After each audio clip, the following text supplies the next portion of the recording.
Now, as a young person growing up in South Africa, and I was very young when this struck me, and I hadn't even thought of ever that I was one day going to be an artist.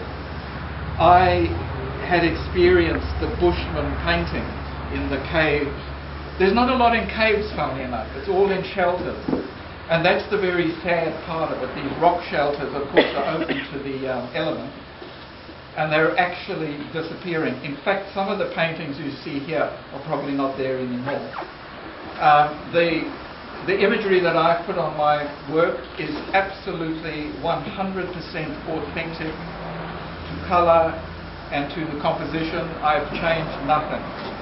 These are not contrived in any way.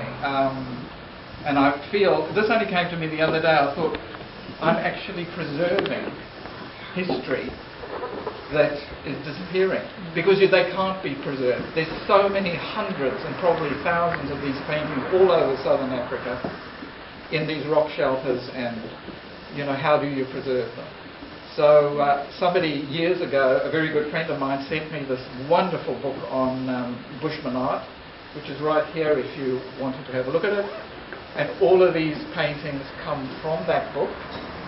For those of you that have bought the paintings or are going to buy them, you will be given a little envelope with where they come from and a bit of the blurb, what they're about. What else do I need to tell you? So then I met a wonderful person not so long ago now, and I do believe we've become quite good friends, and I met him and his family. And I was at his house a while ago now, and going down his driveway, I saw these stones, I suppose you could call them, but they were cylindrical. And of course, the person I'm talking about is Chris Booth, whom I absolutely just love the man, I love his family, and I love his art. Now, these cylinders are the insides of his stones, boulders. They're actually the core of his boulders. So I saw these and I thought, I'm sure I can do something with one of these with a lot of them. So Chris said, help yourself, take as many as you like. And I think I took 3. And up until Tuesday, 2 weeks ago, nothing happened with these stones. I thought, I can't do this. South Africa and New Zealand together in one piece of art.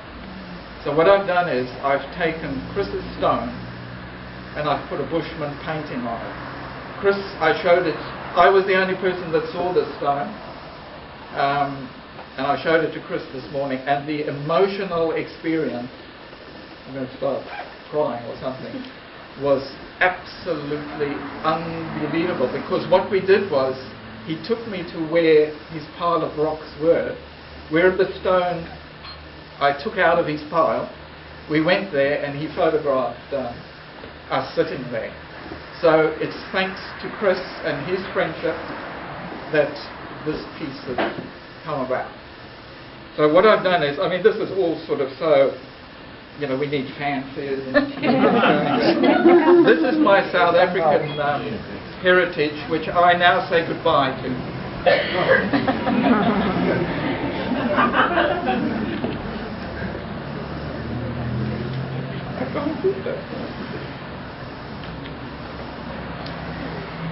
And this is New Zealand.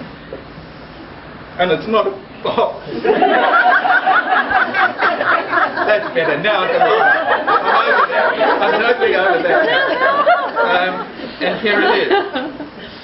There it is there. I had no idea what Kerry was doing. Kerry had absolutely no idea what I was doing, as with the 2 sculptors that are here.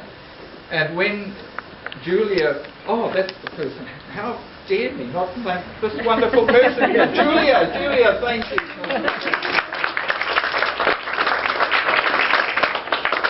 And while I'm on thank yous, Peter too, I have to thank Peter, the wonderful framer. He did these absolutely glorious frames. And in fact, while Peter's in the, wherever he is, if you have a look at the one painting over there, you'll see there's a round frame on that. And Peter had the idea of doing that, and in fact it's not going to be that frame. If anybody did want the frame, there's a teak frame